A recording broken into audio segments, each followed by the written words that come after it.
In front of me is Motorola Moto G60, and today I would like to show you how you can select and add audio or video file to text message. Begin by launching messages and selecting or creating a chat. Then use this plus at the bottom left corner, and to add any audio file, hit Files. Then you can select audio at the top and look for your file here.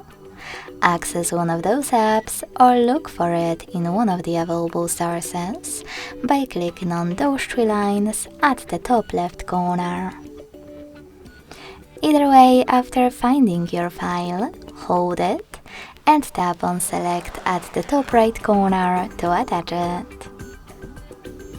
In order to add a video file, hit Gallery instead of Files, and tap on your video if it's recent. If you can't find it here, go into Folders and look for it the same way you would an audio file. Then hold it and hit Select. Thanks so much for watching. If you enjoyed this video, leave a like, comment and subscribe. Bye!